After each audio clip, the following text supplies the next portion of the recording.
Bonjour et bienvenue au podcast Connexion Primordiale dans la série En balade avec Paul, aujourd'hui au Luxembourg, sous la neige. Voilà, sous la neige au Luxembourg, on donne cours à un groupe d'une vingtaine de kinésithérapeutes, quelques ostéopathes, deux orthophonistes, deux psychomotriciennes et le reste, voilà, ce sont des kinésithérapeutes. On est très content de venir ici. C'est la première fois qu'on donne un cours d'IMP au Luxembourg. Donc bienvenue dans ce podcast. Aujourd'hui un podcast très court, je fais une petite balade avant le début du cours sur un sujet qui me semble très important lié à la méthode ACT. Ah bah oui, il y a des voitures. Waouh, il y a beaucoup de neige, ça glisse sur les trottoirs. Je sais pas comment je vais faire ma promenade. Et on va parler aujourd'hui d'un sujet très très important qu'on appelle en psychologie, dans les thérapies cognitivo-comportementales, la diffusion. Et c'est un sujet qui est bien abordé dans la méthode ACT. On va expliquer très brièvement ce que c'est que la diffusion, puis je vais vous enseigner une technique de diffusion. Ça y est, j'ai les pieds mouillés. La fusion, c'est si on porte deux métals, si on fait bouillir deux métals, on va pouvoir les fusionner l'un avec l'autre. Si vous savez très bien, si des métals ne sont pas chauds et qu'ils sont durs, on les met ensemble, ils s'entrechoquent. Voilà, c'est tout. Mais en revanche, si on fait chauffer ces métaux et qu'on les assemble, eh bien, ça crée un alliage qui sera indissoluble. C'est ce qu'on appelle le principe de fusion. Voilà, une fusion, et on mélange deux métaux entre eux, et ça fait un alliage. Alors la différence avec les métaux et nous, c'est que les métaux, une fois qu'ils sont fusionnés, on ne peut pas les défusionner, enfin, à ma connaissance. En revanche, pour ce qui est des humains, il est possible de défusionner. Mais qu'est-ce qui fusionne chez les humains ? Alors ce qui fusionne chez les humains, ce sont nos croyances avec les émotions négatives. Je vais donner les exemples, ça va être plus parlant. On a tous des croyances négatives à nous-mêmes qu'on ne dirait jamais à notre meilleur ami, qui est je suis nul, je suis un incapable, je suis gros, je suis moche, je suis paresseux, je ne mérite pas de réussir, j'y arriverai jamais, je suis qu'un égoïste, je suis un mauvais père, je suis un mauvais mari, je suis une mauvaise femme, je suis un mauvais, je sais pas quoi, peu importe, vous savez très bien de quoi on parle, c'est ces phrases négatives qu'on se dit, et dites-vous bien que même les thérapeutes, même les psychologues, ont des pensées négatives et dévalorisantes à leur encontre. La différence, c'est est-ce qu'on y prête oreille et qu'est-ce qu'on fait quand ça arrive ? Parce que ça arrive à tout le monde. Je vous donne des exemples, j'entendais parler de thérapeutes, mais évidemment ça nous arrive à nous, en IMP, on est humain et les thérapeutes aussi. Mais pourquoi je dis les thérapeutes ? Parce que les gens s'imaginent des trucs. Le thérapeute, il commence à bosser avec quelqu'un qui va mieux, et puis tout d'un coup, quelqu'un va pas mieux. Ça marche pas, ce qu'il fait. Il a du mal, fait que la personne n'est pas réceptive à la thérapie, alors il y a beaucoup de thérapeutes qui vont se dire « Ah, je suis nul, j'y arrive pas », ils commencent à avoir peur, etc. Et ils commencent à peuvent avoir des émotions négatives. Donc, la différence entre, on va dire, quelqu'un qui est formé sur le sujet ou pas, c'est que qu'est-ce que je fais avec ça ? À partir de ce moment-là, qu'est-ce que je fais ? Est-ce que je sais gérer le truc, gérer la situation, ou est-ce que je suis emprisonné par ce qu'on appelle la fusion. La fusion, c'est que j'ai cette idée qui vient, oh là là, j'ai peur de ne pas y arriver, qu'est-ce qui va se passer, je suis un mauvais thérapeute, etc. Et tout d'un coup, des émotions négatives qui vont surgir et qui vont m'envahir, des émotions désagréables. Et donc, j'ai associé une pensée à des émotions désagréables qui viennent régulièrement m'envahir. Et pour lequel, en général, parce que je veux m'en débarrasser de ces émotions négatives, je vais développer un comportement qui souvent n'est pas adéquat. Ça va être des comportements très souvent d'addiction. Par exemple, je vais me mettre à manger pour me faire du bien, ou je vais me mettre à fumer, ou boire de l'alcool, ou regarder la télé, ou passer des heures sur les réseaux sociaux pour essayer d'atténuer cette sensation douloureuse. Donc la fusion, c'est j'ai une pensée négative, et dites-vous bien qu'il y a 0 humain qui n'ont pas de pensée négative à un moment ou à un autre dans la vie.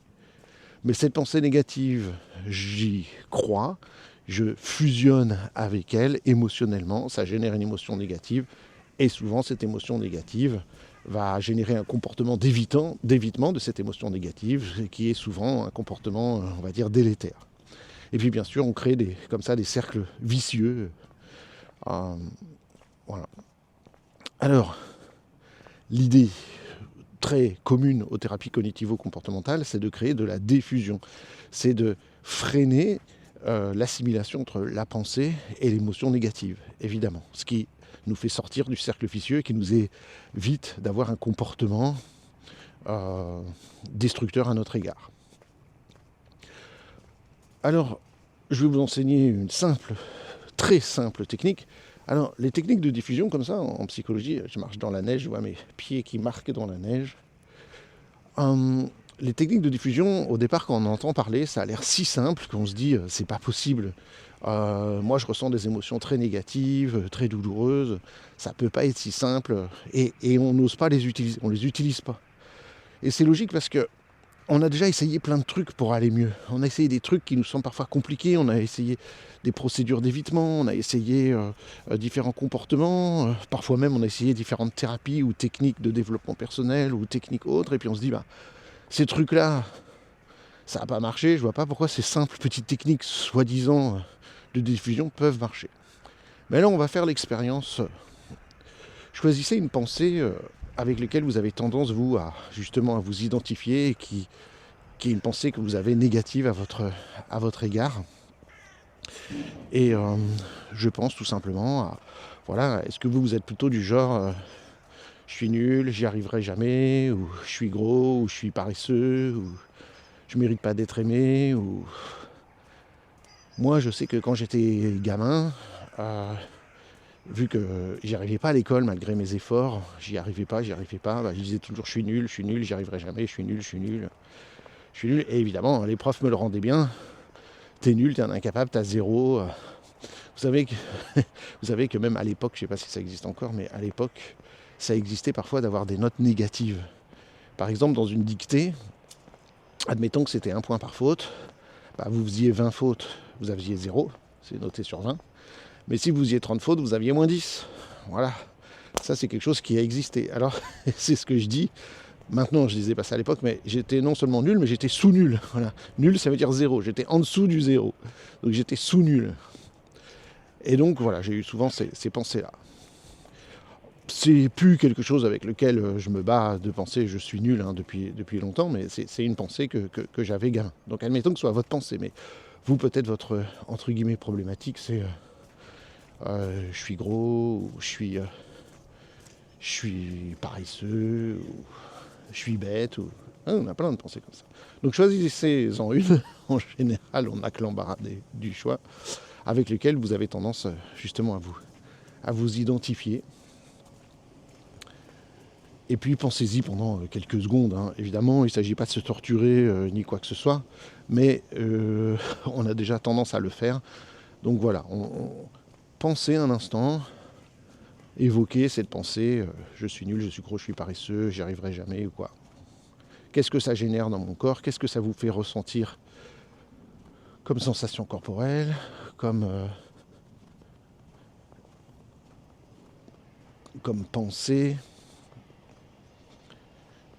Et puis maintenant, je vais vous montrer une première technique de diffusion. Enfin, c'est la même technique, mais à 2 niveaux. Le premier niveau, c'est de reconnaître qu'on a tout simplement cette pensée. C'est-à-dire, au lieu de dire « je suis nul », je vais tout simplement dire « tiens ». J'adore, moi, ce petit mot « tiens ». Ça c'est quelque chose que j'ai l'habitude de faire. « Tiens, revoilà ma pensée de « je suis nul ».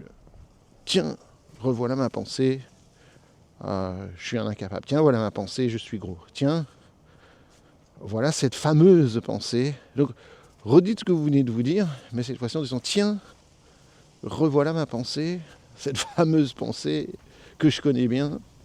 Tiens, revoilà ma croyance en le fait que je pense que je suis gros. Donc, tiens, voilà ma pensée de. Qu'est-ce que ça change? Tiens, Voilà ma pensée, j'y arriverai jamais. La revoilà encore, cette pensée. Cette fameuse pensée, j'y arriverai jamais. La revoilà. Qu'est-ce que ça change dans mes émotions? Qu'est-ce que ça change dans mes sensations corporelles?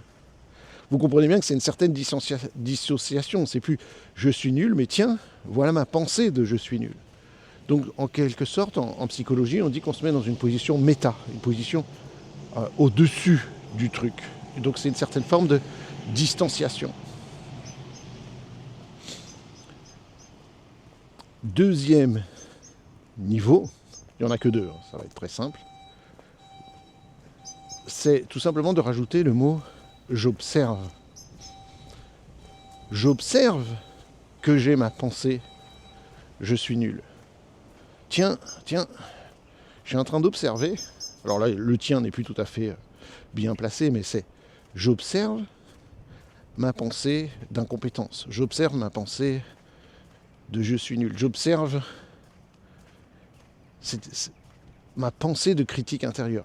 C'est souvent des fois, ce qui va aider aussi, c'est une petite troisième technique, c'est de nommer peut-être cet aspect de moi, dire tiens c'est mon critique qui réapparaît, tiens c'est mon Paul plaintif qui réapparaît, et dire tiens j'observe ce bout de moi qui réapparaît. Mais ici on va en rester à cette technique de diffusion très simple qui est de dire tiens j'observe ma pensée, revoilà ma pensée de nullité. Donc vous voyez, il y a deux niveaux de distanciation. Il y a une position méta qui s'éloigne encore plus.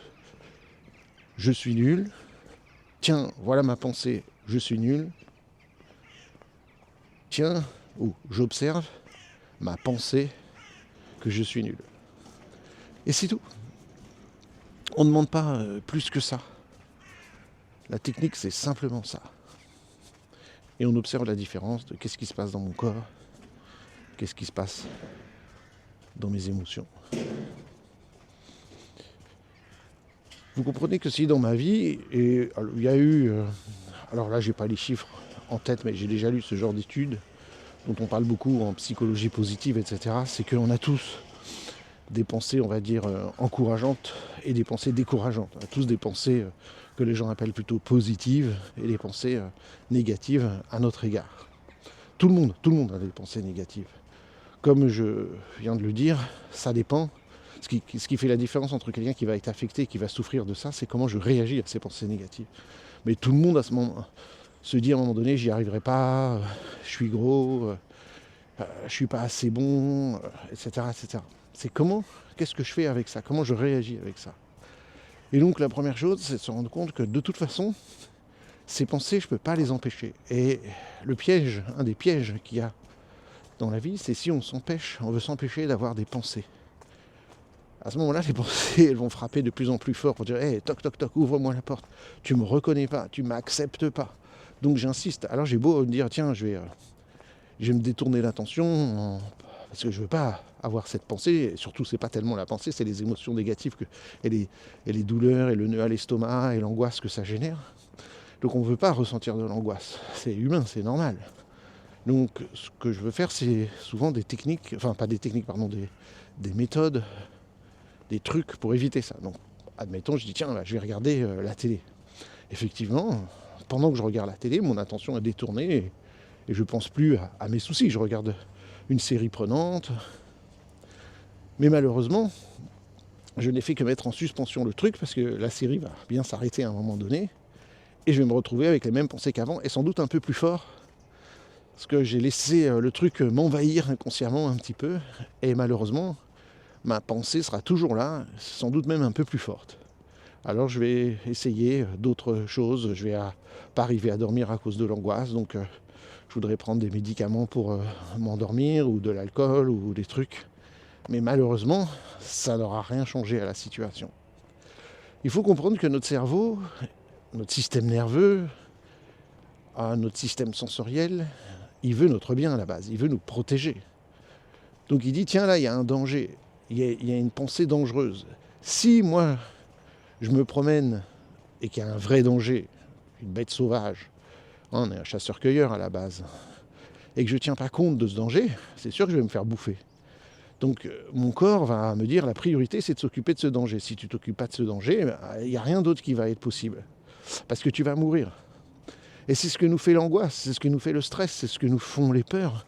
C'est notre système nerveux à la base veut nous protéger, dit là je perçois un danger. Et tant que tu ne l'auras pas pris en compte, je ne te lâcherai pas. Non, je ne veux pas t'écouter, je vais boire de l'alcool, je vais regarder des séries télé, je vais passer du temps sur les réseaux sociaux. Non, non, non, non, non.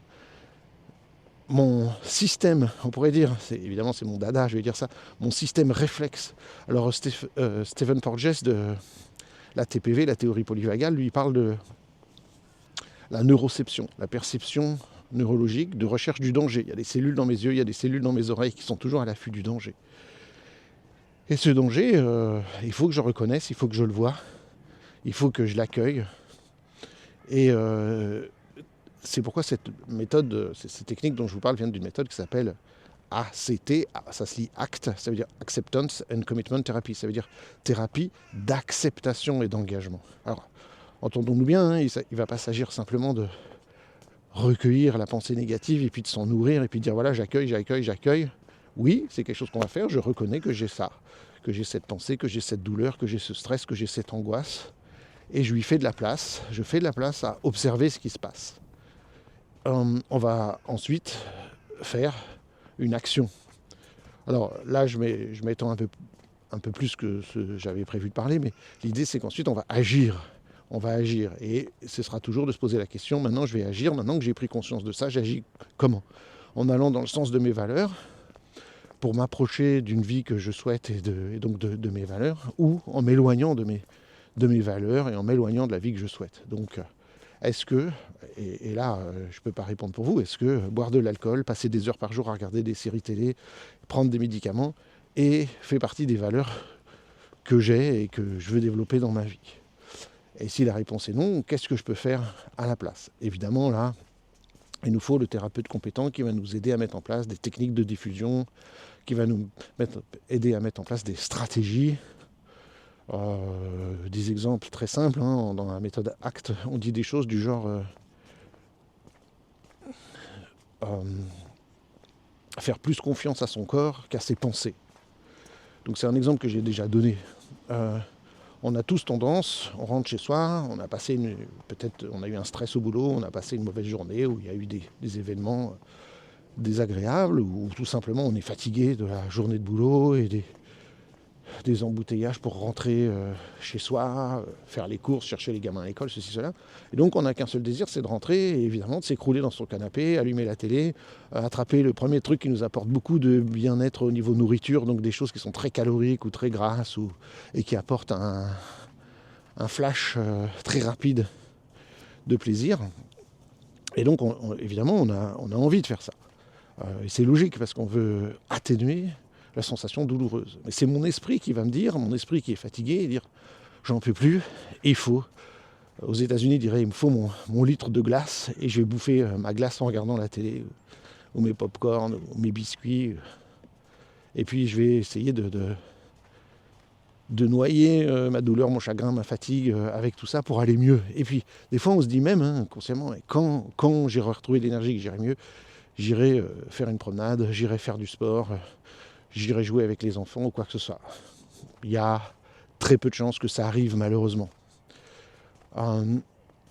Donc ça, c'est si je fais confiance à mes pensées. C'est oui, j'ai pas le courage, j'ai passé une dure journée, j'ai bien mérité du repos, j'ai bien mérité une petite récompense. Tandis que faire confiance à son corps, c'est différent. C'est de se dire tiens, là, mon cerveau, j'avais envie de dire mon esprit, me dit affale-toi dans le canapé et bouffe tes pop-corn, fume tes cigarettes ou ton pétard, j'en sais rien. Et admettons que je vais faire ça pendant combien de temps en général ? Je fais ça pendant combien de temps ? 2 heures, 3 heures. Comment je vais me sentir corporellement et émotionnellement après ça ? Si je fais là 2 heures, je fume, je bois, je regarde la télé, comment je vais me sentir de ça ? Est-ce que ce comportement m'approche ou m'éloigne de mes valeurs ? M'approche ou m'éloigne de la vie que je veux ? Si la réponse est oui, c'est ce que je veux, c'est le genre de vie que je veux, et c'est ça que je veux, il n'y a aucun problème, et à ce moment-là, tout va bien dans le meilleur des mondes. Si en revanche, ça va augmenter votre culpabilité, ça va faire que vous ne vous sentez pas bien, que vous prenez plus de poids, que vous êtes moins en forme physiquement, que vous avez moins d'énergie dans la vie, vous savez que ça ne va pas être une stratégie qui est efficace. Parce que si je fais confiance à mon côté émotionnel dit j'ai bien mérité ce repos, et voilà. Faire confiance à son corps, c'est de dire qu'est-ce que je pourrais faire pour me sentir bien corporellement dans 1 heure, dans 2 heures. Et la réponse peut être, ça dépend si c'est ça que, voilà, alors peut-être vous, ce sera faire du bricolage, aller jouer avec mes enfants, faire une promenade, aller à la salle de sport, nager, peu importe, une activité qui, vous le savez, dans 2 heures, vous fera vous sentir bien, en fin de compte. Évidemment, dans le premier cas, l'énergie d'initialisation de l'activité est nulle. Je m'affale dans le canapé, ça ne me demande aucune énergie, et puis, entre guillemets, je me laisse vivre et j'attends que ça passe. Ce qui n'arrivera pas avant le demain matin que me réveille pour aller au boulot. Donc, la première chose, c'est évidemment le coût énergétique de cette première décision, il est quasi nul. Le coût énergétique initial de la deuxième décision, aller à la salle de sport, faire mon bricolage, aller faire une promenade, le coût énergétique initial est bien plus grand. Pas tant que ça avec l'habitude et quand on a créé des routines et quand on a créé effectivement vraiment une habitude, ça demande plus d'énergie. Et je peux vous donner l'exemple typique du brossage des dents. Si vous êtes comme moi, quand vous étiez petit, enfin moi je ne me rappelle pas, mais moi je l'ai fait avec mes enfants. Souvent, voilà, les enfants, on a mangé, après on fait la toilette, et puis on va se brosser les dents, on va se coucher. Et souvent, les enfants, non, mais non, allez, on va faire la toilette, non. Et il faut forcer nos enfants à faire la toilette tous les jours. Ça fait partie des rituels et des valeurs qu'on estime importantes. Peut-être vous n'avez pas cette valeur, c'est pas important de se brosser les dents et de se faire la toilette avant de se coucher. Mais moi, ma grand-mère, elle avait cette valeur, ça je le sais, parce que quand j'étais chez ma grand-mère, quand j'étais petit, c'était très important de faire la débarbouillette. Ma mère avait cette valeur. Et moi, j'ai inculqué cette valeur à mes filles. Et je pense que c'est un peu pareil pour vous. Donc, cette valeur avant de se coucher, on fait sa toilette et on se brosse les dents. Pour les enfants, souvent, non, j'ai d'autres choses à faire, j'ai envie de jouer encore, j'ai pas envie. Et puis, on les a un petit peu contraints, on dit si, ça c'est les choses importantes dans la vie, c'est prioritaire, on le fait.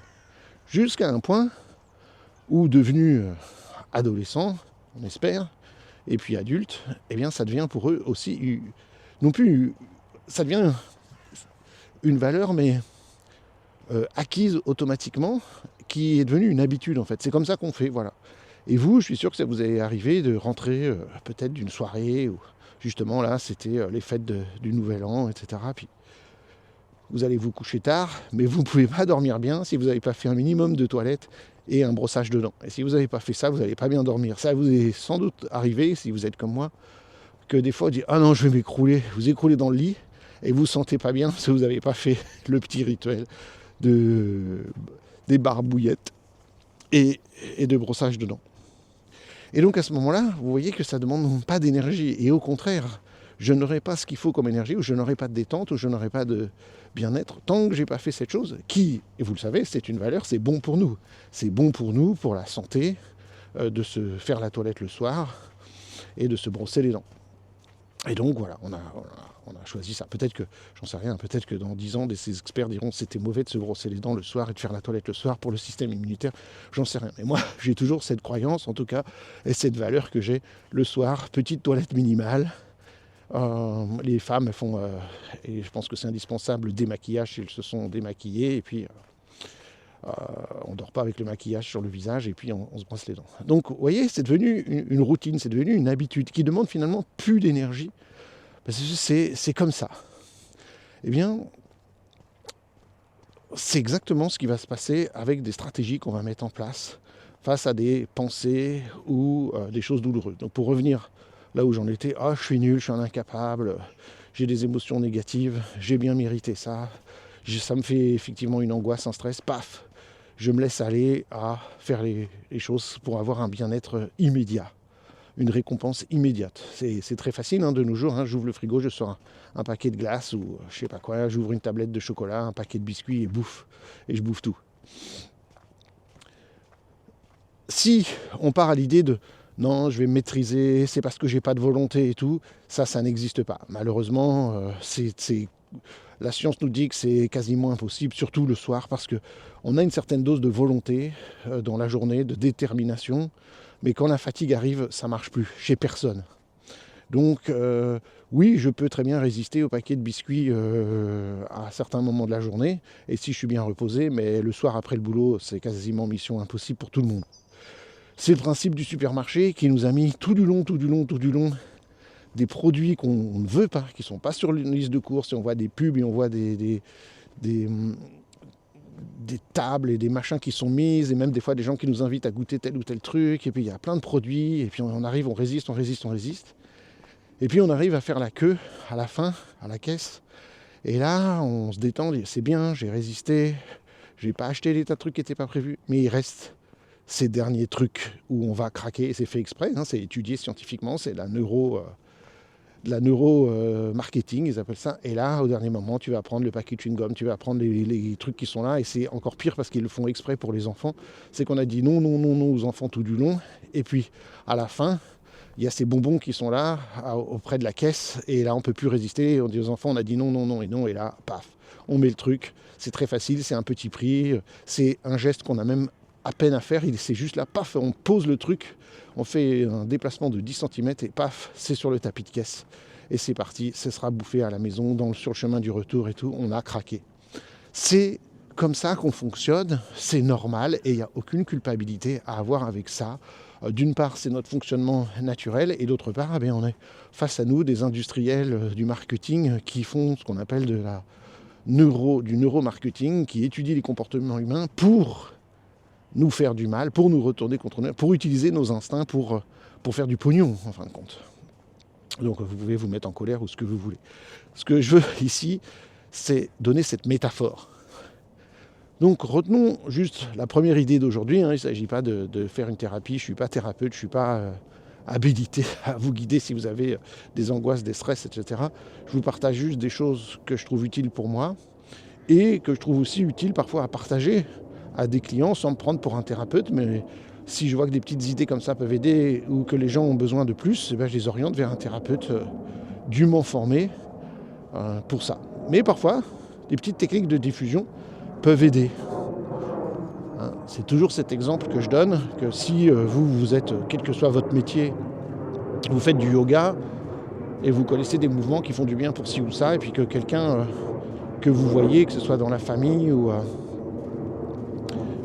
dans le cadre professionnel, vous parle d'un truc, vous dites « Ah tiens, moi j'ai appris ce mouvement de yoga, tiens, moi ça me fait du bien pour ça, vous pouvez essayer. » Voilà, c'est un petit truc comme ça. Technique de diffusion, je suis nul. Tiens, revoilà ma pensée de « je suis nul ». Et deuxième niveau, j'observe ma pensée de « je suis nul ». Essayez ça, pratiquez-le, encore et encore. Je sais que notre système mental a envie de dire ça peut pas être si simple, ça peut pas marcher, c'est trop simple. Le mental fonctionne pas comme ça. Si, le mental fonctionne comme ça, le corps fonctionne comme ça, notre système émotionnel fonctionne comme ça. L'identification à une pensée ou prendre de la distance par rapport à une pensée, ça fonctionne comme ça. Disons que c'est un certain niveau, mais c'est quelque chose qu'on va pratiquer encore et encore. Juste pour terminer, comme ça fera un épisode de podcast pas trop long du tout, voilà, de moins d'une demi-heure. Il y a une autre technique, j'en ai déjà parlé dans ce podcast, dans la méthode ACT que j'adore, pour comprendre que notre mental, il ne nous commande pas pour de vrai. Que notre mental, c'est des pensées dans notre tête et que c'est moi qui décide d'y croire ou de ne pas y croire. Moi, je ne suis pas mon mental. Je pense donc je suis, c'était une des plus grandes stupidités. Vous vous rappelez, j'ai fait un épisode de podcast Cogito, Ergo Idiot. Donc, c'est pas je pense donc je suis, malheureusement. Je peux faire je pense donc je suis si je m'identifie à mes pensées et à mon système de croyances. Mais je peux décider d'être tout à fait différent. Je ne suis pas obligé de croire à mes pensées qui sont là sans arrêt. Mon cerveau, c'est un organe à générer de la pensée. C'est comme le cœur. Le cœur, il pompe le sang. Il s'arrête jamais. Il s'arrête jamais. Je dors, le cœur, il pompe le sang. Les poumons respirent. Enfin, le diaphragme fait son travail et je respire à mon insu. Mais je dors, mon cerveau n'arrête pas de créer de la pensée. C'est pour ça qu'on continue de rêver. Et mon cerveau, il fait de la pensée sans arrêt. Après, c'est moi qui décide. Parce que moi, je ne suis pas mon cerveau, je ne suis pas mes pensées. C'est moi qui décide d'y croire ou de ne pas y croire. Ça a l'air simple comme ça, évidemment, c'est pas simple. On a tous des douleurs plus ou moins grandes et des moments où c'est très difficile et où on a de la fatigue. Et plus on est fatigué, comme je l'ai dit, plus ça va être difficile, évidemment. Parce que mettre en place des stratégies, même aussi simples, demande un peu d'énergie. Donc c'est pourquoi une des premières choses, c'est faire attention à notre niveau d'énergie. Donc c'est le sommeil, c'est l'alimentation, c'est le mouvement, c'est prendre soin de soi pour avoir un minimum d'énergie. Si j'ai pas un minimum d'énergie, je ne peux plus agir, je ne peux que réagir. Et là, c'est très mauvais. Et ça conduit au burn-out, aux dépressions qui font que je ne peux plus agir. Je suis foutu, je ne peux plus agir. J'abandonne, je lâche tout. Et on a tous eu des moments comme ça de désespoir, d'abandon, de on lâche tout. Il y a des moments dans la vie où c'est pas possible autrement. Le corps lâche, ou le mental lâche, les émotions lâchent, et voilà. On a tous vécu ça, ça fait partie de la vie. Mais c'est des situations qu'on veut éviter, et une des choses, c'est de préserver notre énergie, d'entretenir notre énergie. Et je vais vous donner donc ce dernier exemple pour clôturer, que je trouve génial, pour vous prouver que vous n'êtes pas vos pensées. On croit, mais si je pense, je suis nul, je suis vraiment nul, c'est vrai, si mon cerveau pense ça, c'est vrai, c'est mon expérience de vie, c'est vrai, je suis gros, regardez, je me vois dans la glace, je suis gros, c'est vrai, c'est vrai. Et vous savez que c'est fou parce que vous avez tous vécu ça, des gens qui disent je suis laid, je suis gros, je suis moche, alors que tout le monde autour d'eux dit mais n'importe quoi, il n'est pas du tout gros, il n'est pas du tout moche, il n'est pas du tout incapable, il fait ci, il fait ça. Et tout le monde autour peut dire mais n'importe quoi. Mais n'empêche que moi je crois ça. Alors, je vais vous demander de faire la chose suivante. Par exemple, là, je suis en train de marcher. Je continue à marcher et je vais dire, Paul, je t'ordonne de ne pas marcher. Tu ne marches pas. Je refuse que tu marches. Je ne marche pas. Et je continue de marcher. Donc mon mental est en train de dire, tu ne marches pas. Je t'interdis de marcher. Mais moi, je ne suis pas mon mental, je continue à le faire. Faites l'expérience. Levez votre main, par exemple. Levez votre bras, levez votre main, agitez votre main et dites, je n'agite pas ma main. Je ne lève pas mon bras. Je ne suis pas en train de faire ça. Je ne suis pas en train de lire ce livre, je ne suis pas en train d'écouter ce podcast, je t'interdis d'écouter ce podcast, je t'interdis de faire ce mouvement, et vous le faites. Donc vous voyez que vous pouvez vous dire quelque chose, vous pouvez penser quelque chose, et faire tout à fait le contraire. Vous n'êtes pas obligé de vous écouter. Vous connaissez, il y a des jeux comme ça qu'on fait avec les enfants, où voilà, on doit dire quelque chose, puis on doit dire l'inverse, et puis voilà, vous connaissez le simple jeu. Jacques a dit, lève la main droite. Baisse-la. Et non, j'ai pas dit Jacques a dit. Alors, là, c'est la même chose. Paul a dit, là c'est pour moi, Paul a dit, lève ton bras droit. Non, je le fais pas, je garde la main dans la poche. Paul a dit, arrête de marcher. Non, je continue de marcher. Il n'y a pas de Paul a dit, il n'y a pas de Jacques a dit. Donc voilà, je vous laisse sur cette belle pensée. Faites l'expérience. C'est pas moi un truc que je viens d'inventer. C'est un truc fait par les psychologues, par des psychologues très sérieux. Il y a eu des études qui ont été faites là-dessus. La méthode ACT est sans doute aujourd'hui la thérapie cognitivo-comportementale la plus étudiée scientifiquement, qui donne le plus de résultats validés par la science. Et c'est ça qui est surprenant. Il ne s'agit pas des petits trucs de développement personnel, il s'agit de techniques utilisées par des gens très sérieux. Et voilà une technique de diffusion. Je ne suis pas mes pensées, je ne suis pas en train de marcher alors que je suis en train de marcher. Je ne suis pas en train de vous parler alors que je suis en train de vous parler. Et si tout à l'heure j'ai une pensée qui me vient de « t'es nul, tu n'y arriveras pas, tu vas pas être à l'heure, t'es pas un bon professeur, etc. » Eh bien, premier niveau, tiens, revoilà cette pensée de « je suis pas un bon professeur » ou encore mieux, tiens, j'observe ma pensée de « je ne suis pas un bon professeur ». Voyez aujourd'hui ce que vous pouvez faire avec ça. Est-ce que quand vous avez des pensées, vous pouvez jouer à ça. Et puis voilà, ça fonctionne pas. Ça fonctionne, tant mieux. Vous aurez appris une ou deux techniques de diffusion.